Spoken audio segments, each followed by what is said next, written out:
Evening to you. How are you guys doing? Good. Good. Had a great day in the sunshine, working in the vineyard. That's a good life. Wish I was there. Take the mind off of any troubles for a little while. Indeed. Vineyards can do that to you. Sometimes they can make you think about all the troubles you have, though. Sometimes.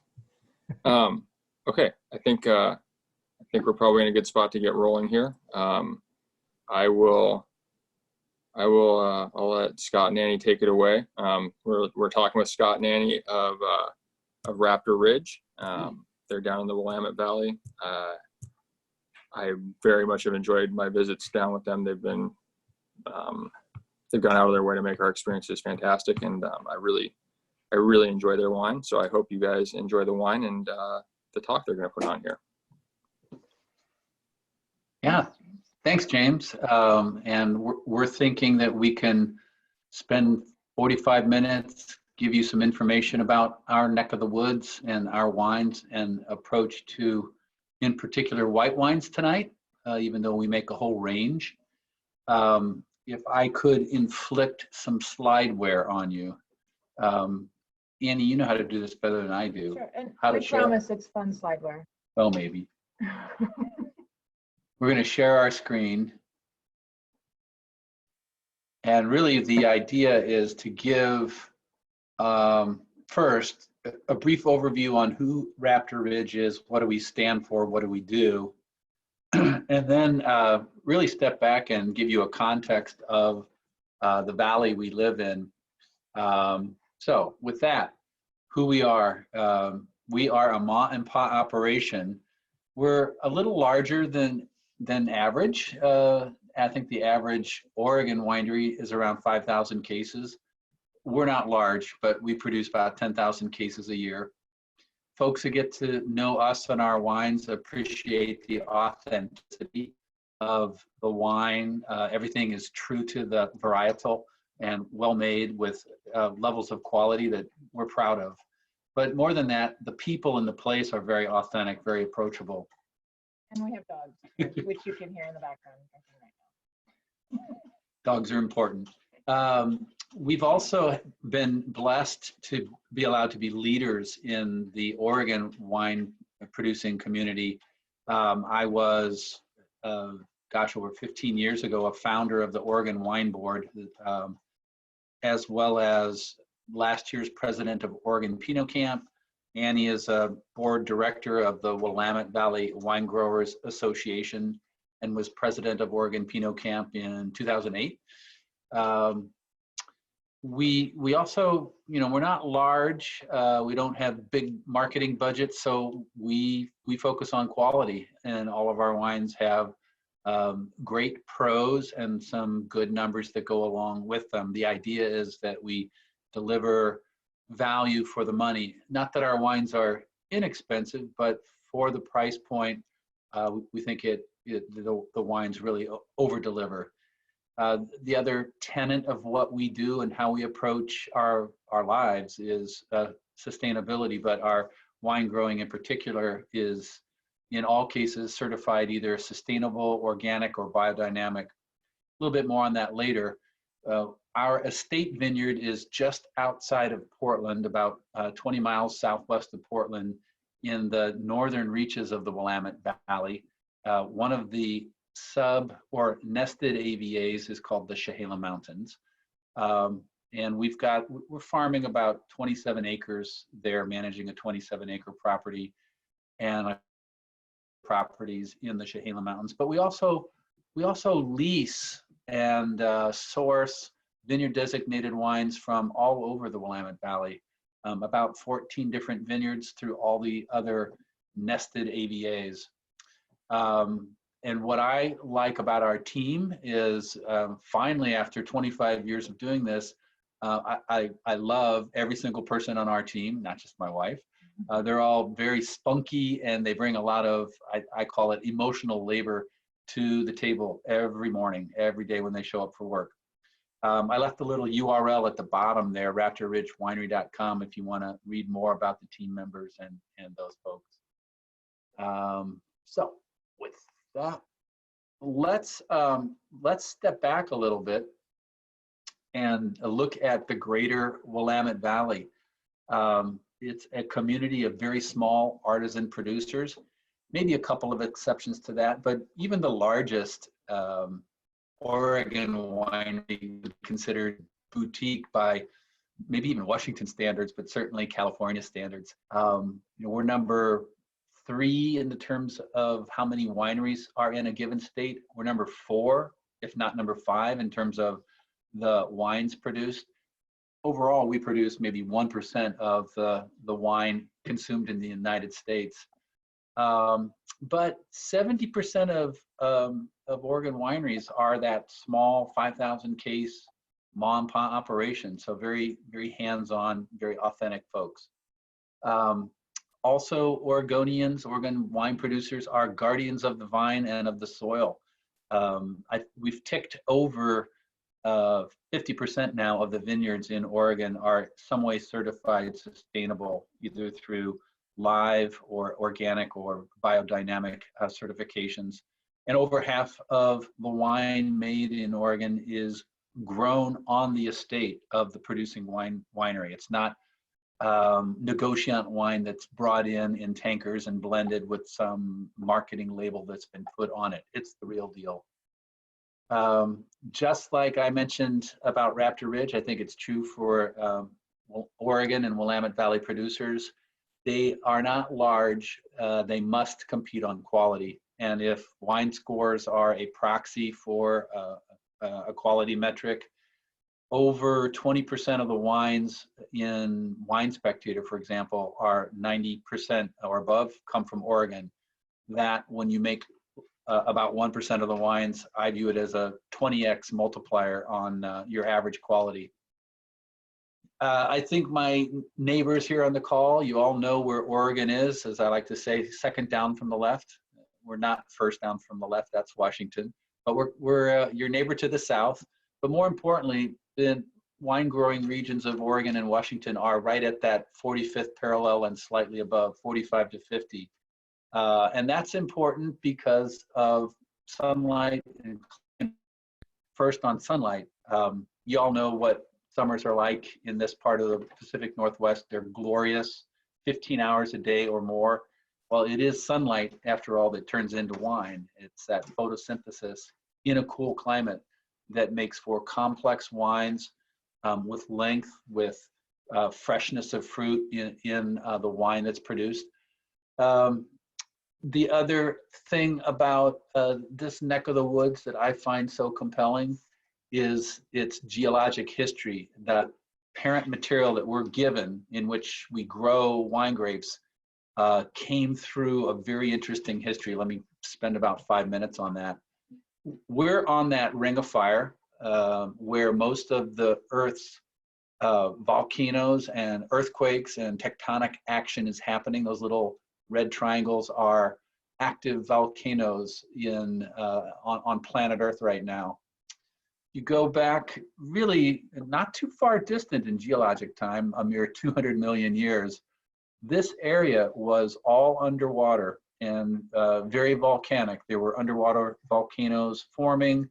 The plate of Juan de Fuca was sliding under the North American plate, piling up soil that became the Coast Range, lifting up those underwater volcanoes and forming the western parts of the Willamette Valley, and breaking loose the volcanic magma that formed the Cascade Range. You know, Rainier, Adams, St. Helens, Hood, Jefferson, those are all relatively young volcanoes that creates that 10,000-foot barrier to our east that blocks us from blistering heat in the summer and freezing cold in the winter. And to our west, we've got that uplifted seafloor, which is very old volcanic material as well, but different types of volcanic soil because of their different age.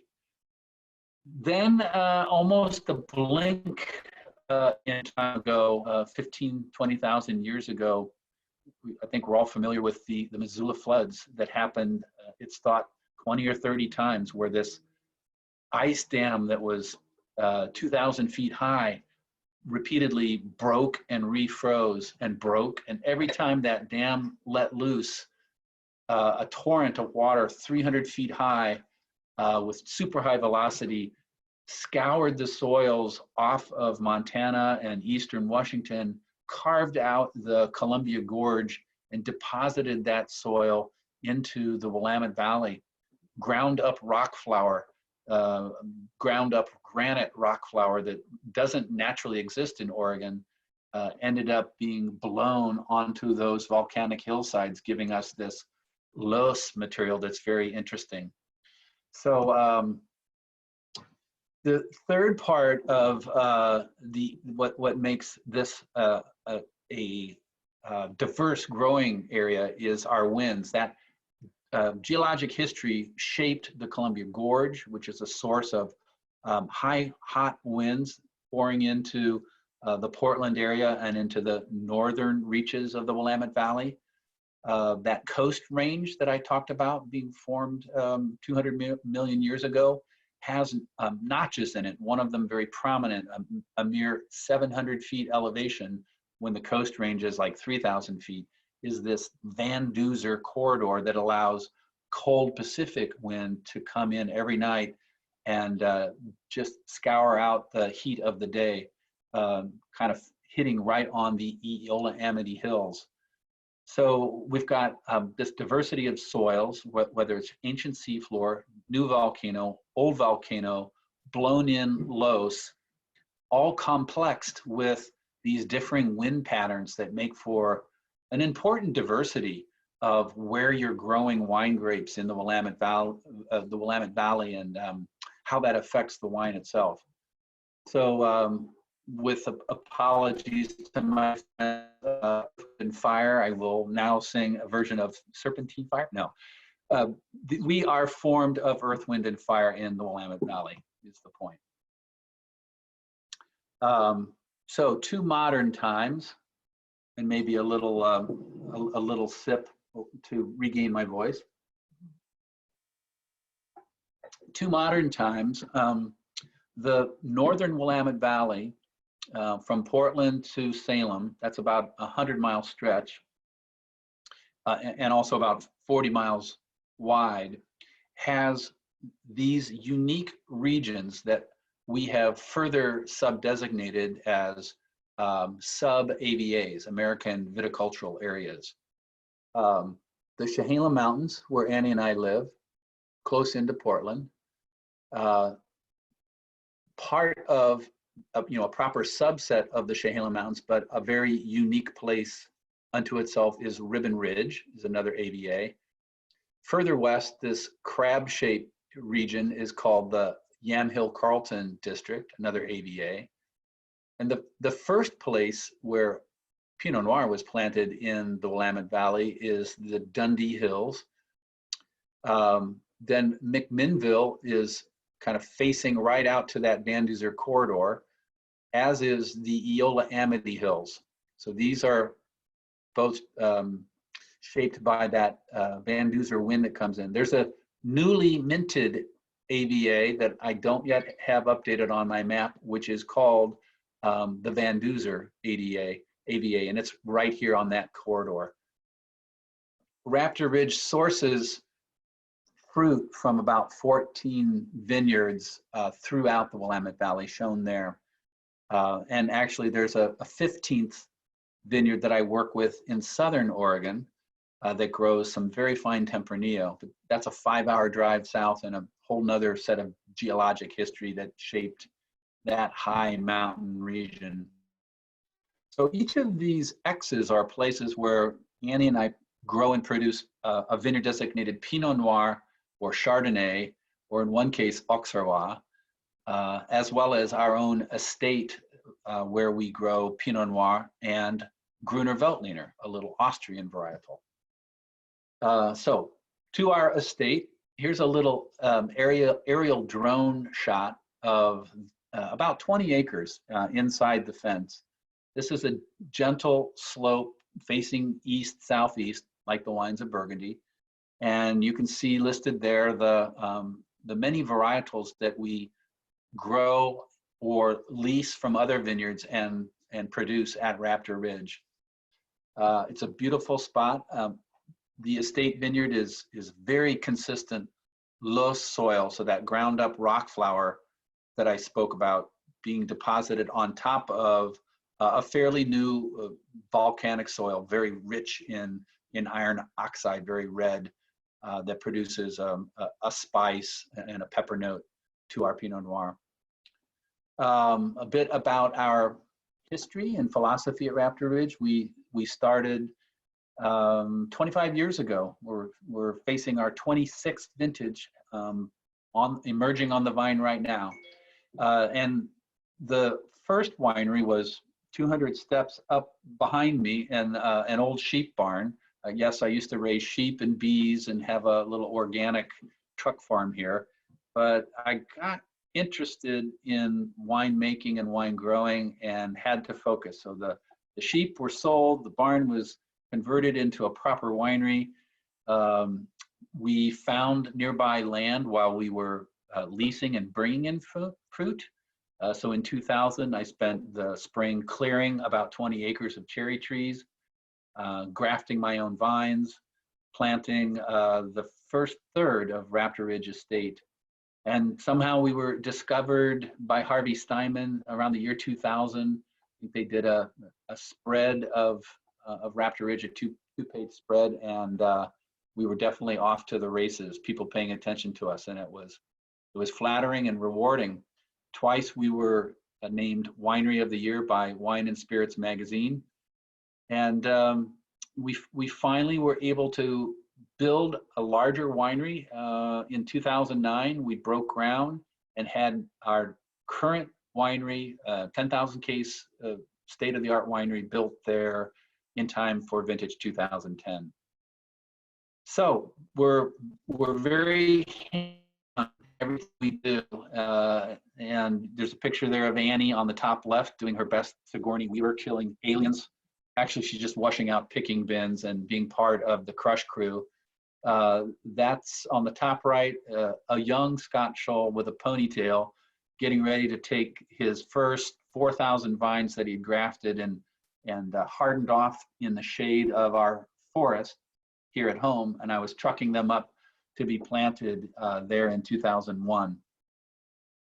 I mentioned our commitment to sustainability, and we've always farmed this way, but we think it's important that it be validated and it be tangible and something that's very objective. So in the Pacific Northwest, across Oregon, Washington, and Idaho, is an organization called LIVE, Low Input Viticulture and Enology. I've posted a link there in the bottom right-hand corner if you want more reading about what they do.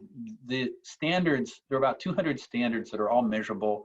An independent third party comes by every year and investigates my books, walks the property, and validates these definitions of managing an ecosystem sustainably.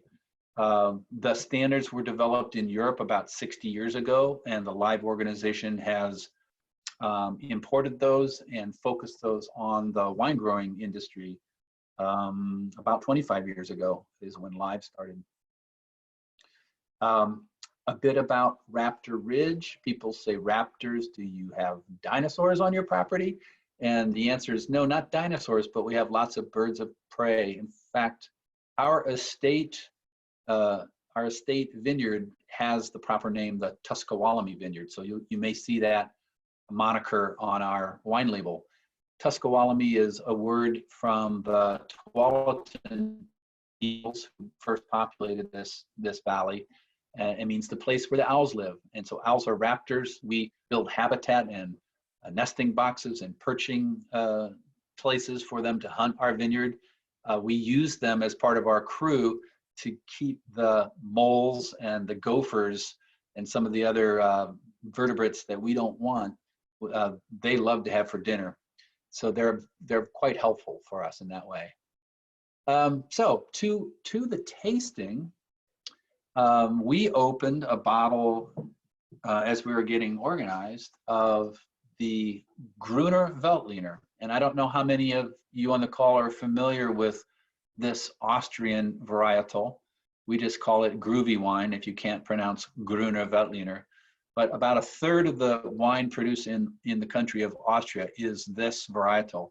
And it can present itself in a wide range of different styles. We like the Smaragd style, which is richer, fuller. They say higher in alcohol, but that means like 12.5% alcohol. So by American standards, it's lighter on the alcohol range. But Gruners always have this racy note, this driving acidity of freshness in a citrus spectrum. So think Meyer lemon, or maybe a fresh tangerine in a subtle note. Ours is grown sustainably on our estate. We produce about 500 cases a year of this. 2019 is just coming to market, just been released. I think on the shelves there in Washington is probably a lot of 2018 Gruner, and that's what I have in my glass right now. So James, I don't want this to necessarily be a monologue. I'm happy to sip wine if anybody wants to talk and ask questions about the vineyard, the approach, or the wines as we go through them one by one. I'm game for that. Yeah. We'll stop sharing and allow. We can actually do that. Most of us are drinking several different Pinot Gris. There's a couple of 17s and 18s out there. I happen to have one of the Logsdon Ridge barrel fermented ones that I busted out tonight to enjoy. So if you could maybe talk about the Pinot Gris. Yeah, it's really like that wine. If you could talk about Pinot Gris as a grape a little bit. On Saturday we're going to be comparing it to a Pinot Grigio by another producer that I enjoy a lot out of Washington. So stylistically, maybe if you could go into how you treat that grape a little bit, and then also if you could talk about some of the reds you do as well.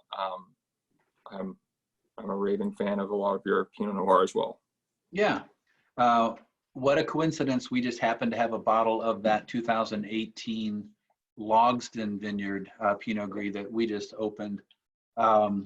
We produce about 3,000 cases of Pinot Gris a year.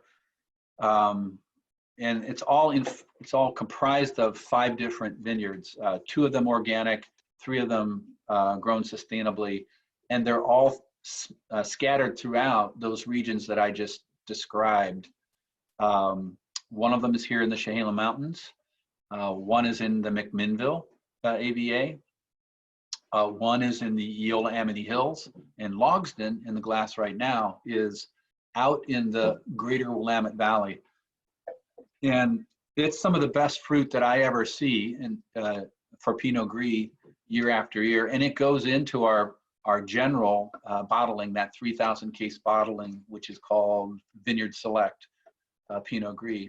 But I love this fruit so much that we always just sort of sort maybe about 4 barrels worth, maybe about 100 cases worth. And we do a vineyard designated Pinot Gris called Logsdon Estate. It's farmed by Die Crisp. It's been farmed organically for over 30 years, certified organic for over 20 years. Pinot Gris, Pinot Grigio, it's the same wine grape. I think it's evolved to take on a different style in Italy. They call it Pinot Grigio, grown in the flats, cropped at very high crop loads. So the Pinot Grigio to me is a thinner, easier coiffer.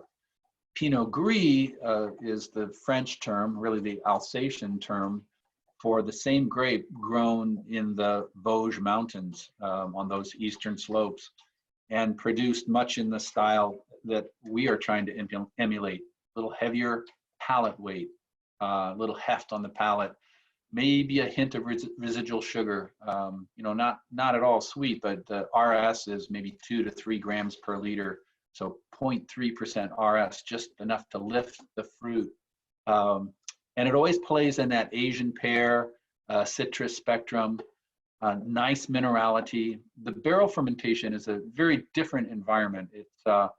a warmer ferment. It's not temperature controlled. It goes very quickly. I think it builds richness. We do it in very neutral French oak. The barrels are 8 to 10 years old, so there's really no oak flavor left in it, but you do get the richness and the yeastiness and a bit of vanilla that comes from that old French oak. Compared to the Vineyard Select that we produce and distribute nationally, that's all stainless steel fermented, cold fermented. So here I'm promoting more floral notes and delicacy in the aroma. And it's not a single vineyard, it's a blend of 5 of them. So you're getting a diversity of mineral and flavor and fruit, which I find quite compelling as well.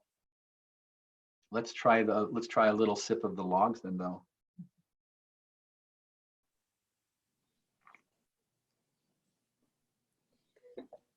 So when you're blending those multiple vineyards together for, I guess we'll use the Pinot Gris here as the example.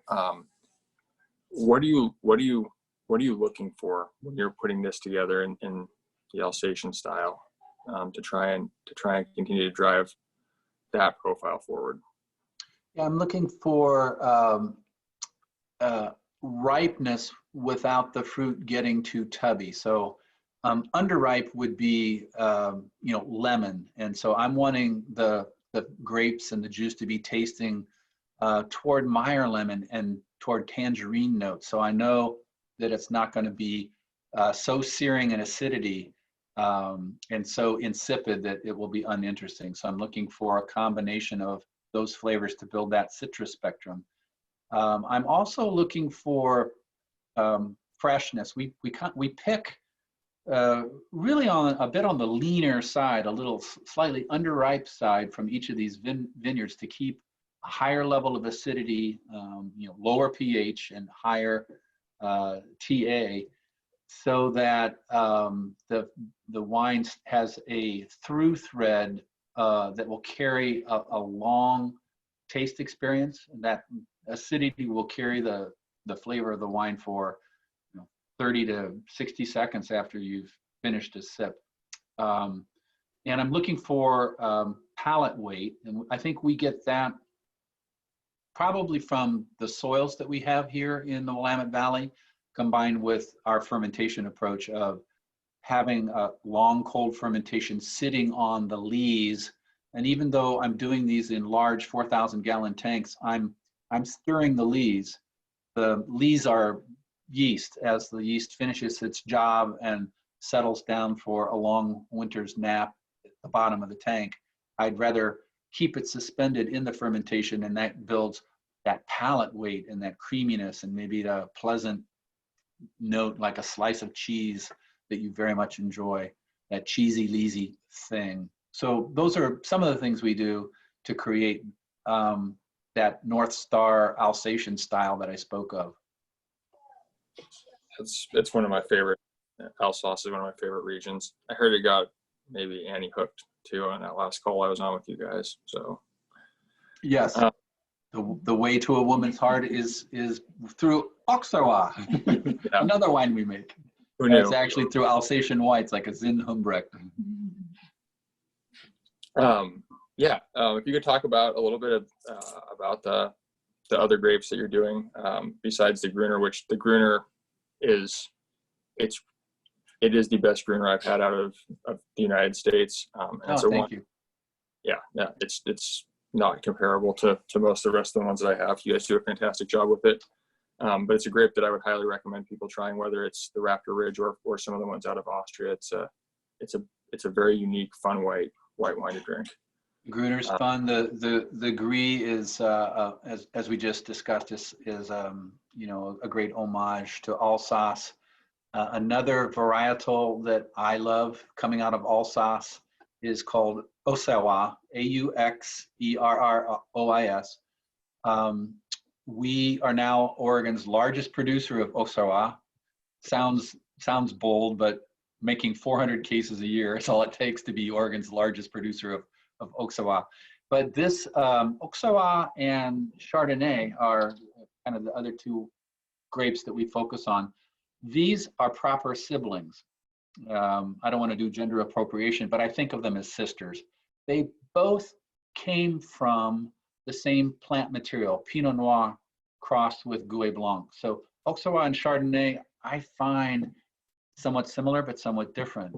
They both have heavy palate weights. They both have that the creaminess to their texture, or they can. But the Auxerrois, it takes on maybe a bit more unctuousness. It's a little bit richer. And the way we approach growing and harvesting it is we keep it, again, on the slightly underripe side, so we get minerality and that through thread of acidity that lifts the fruit. Whereas the Chardonnay that we produce is a Dijon clone of Chardonnay. So think white Burgundy. It's barrel fermented, but the component of new French oak is extremely low, 10 to 20% new French oak. Lots of lees stirring.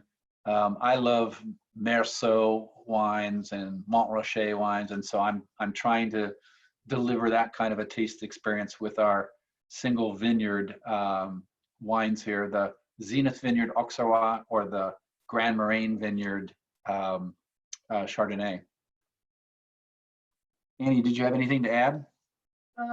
Because I'm going to open Auxerrois. Yeah, you should open it. You should open it. We have a dump bucket here. I'm jealous. I need to be with you guys. It's becoming one of our house favorites. I don't know if it's my imagination, but it feels a little more versatile than Chardonnay. We do a great event in October when we release the new vintage of Auxerrois. And we do this with all of our European varietals. So if you're ever down in the area visiting, to keep an eye on our calendar once we can all gather again. Cheers, thank you.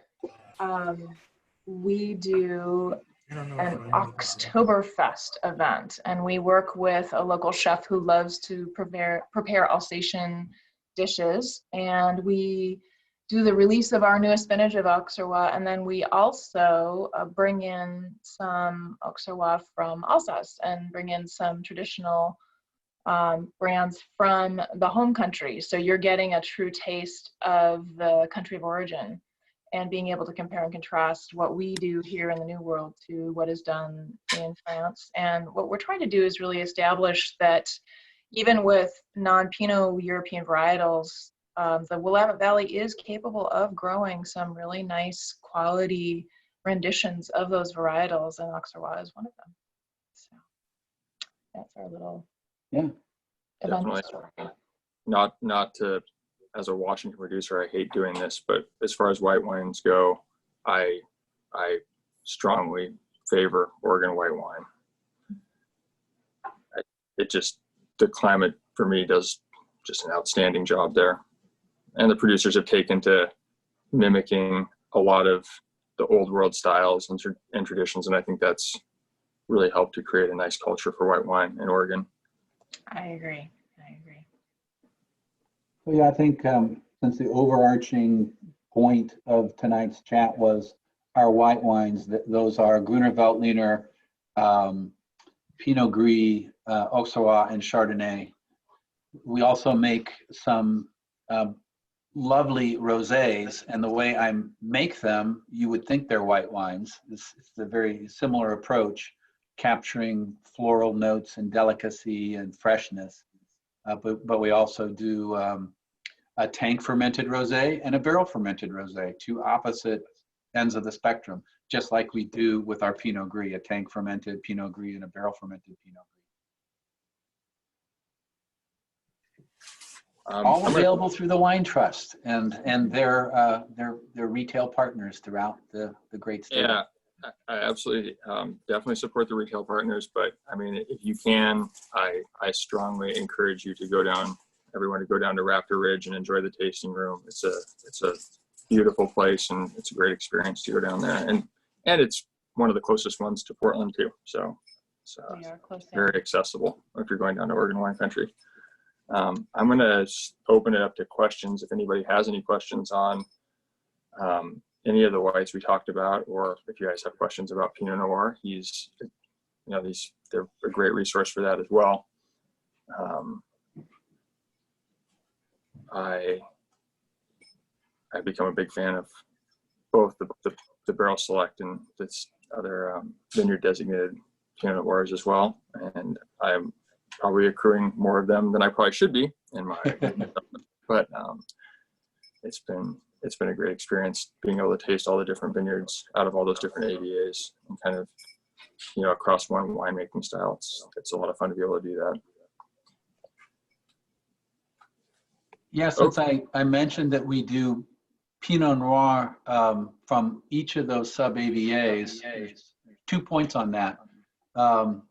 I take components from all of those vineyards and blend them together in a bottling that James was calling the Barrel Select Pinot Noir.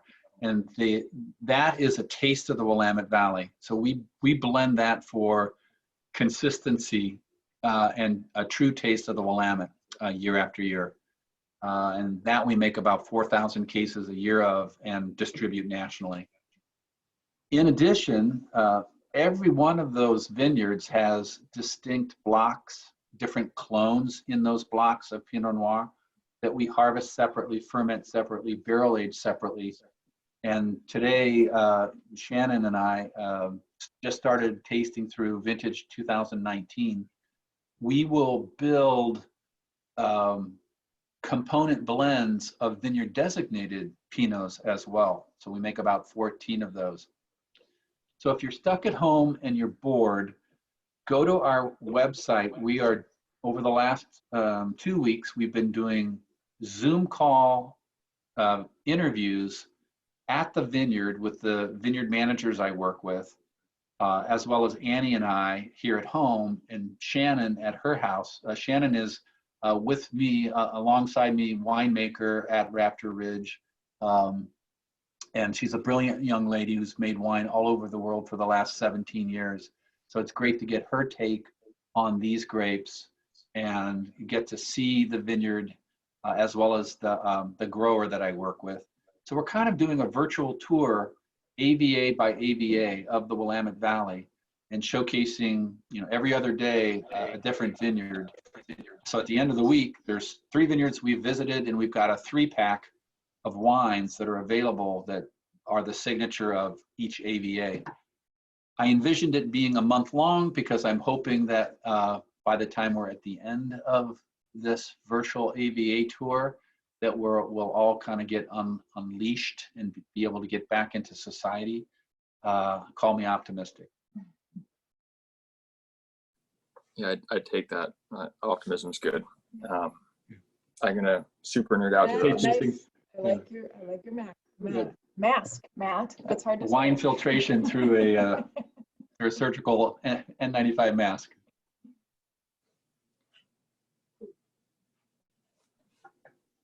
Okay. Does anybody have any questions that I can throw out there to them? Oregon related or wine related in general?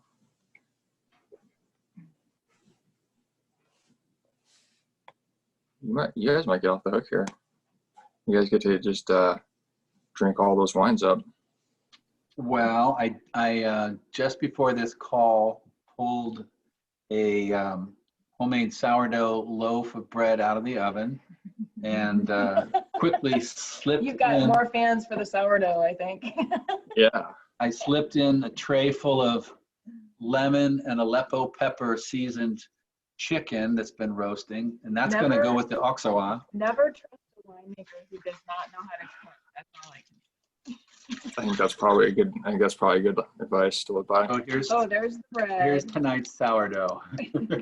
Yeah, I'm super jealous. I really need to be down there. That's Well, you'll be down here soon.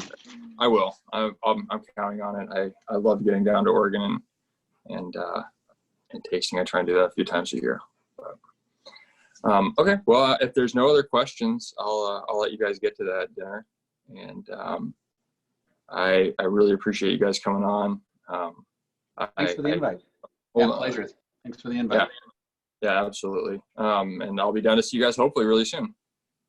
Cheers, Great. everyone. Nice to see you all. Bye. Thank you so much for tuning in. Be well. Cheers. Thank you. Have a good night.